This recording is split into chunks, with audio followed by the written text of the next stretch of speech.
वह अदृश्य पाप जिसने घर उजाड़ दिया। यह कहानी है एक गांव के साधारण से परिवार की।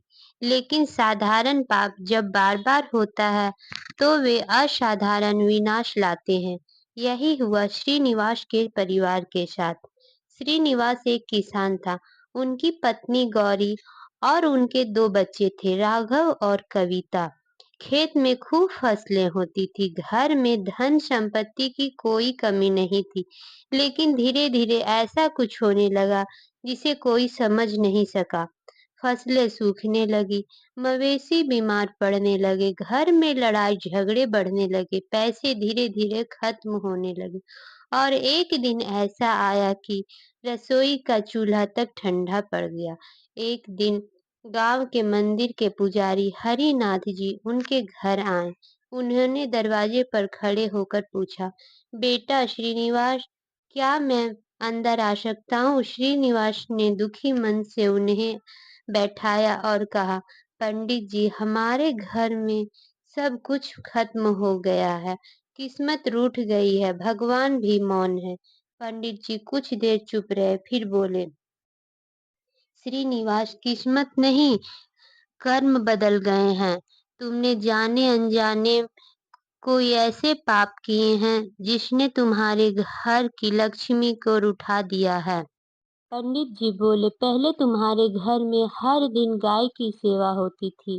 अब गाय बंधी रहती है, भूखी रहती है।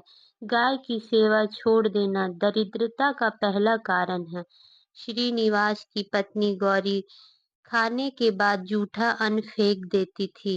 जहाँ अन्न देवता का अपमान हो, वहाँ अन्न की कृपा नहीं टिकती। एक दिन एक साधु दरवाजे पर भिक्षा मांगने आए और श्रीनिवास ने उन्हें झूठ बोलकर टाल दिया था। जहाँ अतिथि देवो भव की भावना मर जाए, वहाँ सुख कैसे टिके। पहले श्रीनिवास हर महीने मंदिर में जरूरतमंदों को दान देता था। अब उसने कंजूसी को अपनी नीति बना ली थी। श्रीनिवास के पिता जब बीमार हुए तो उन्होंने सेवा करने की बजाय उन्हें वृद्धाश्रम भेज दिया। जहाँ माँ बाप की सेवा नहीं होती, वहाँ देवी लक्ष्मी कभी नहीं ठहरती। हरिनाथ जी ने कहा, अब भी समय है। पाप तो हर किसी से होता है, लेकिन सबसे बड़ा पुण्य है पश्चाताप और सुधार। श्रीनिवास और उनकी पत्नी ने उस दिन के बाद पूरी तरह जीवन बदल दिया।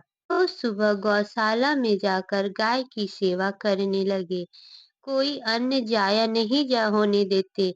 घर पर आने वाले हर साधु मेहमान का आदर करते। हर एक पूर्णिमा को मंदिर और गरीबों को दान देने लगे।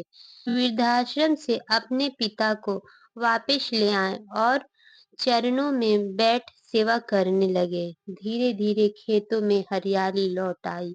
घर में फिर से धन आने लगा, लेकिन इस बार उससे ज्यादा आया शांति और संतोष। धन केवल मेहनत से नहीं आता, वह आता है शुभ कर्मों से, सेवा से, सम्मान से और पश्चाताप से।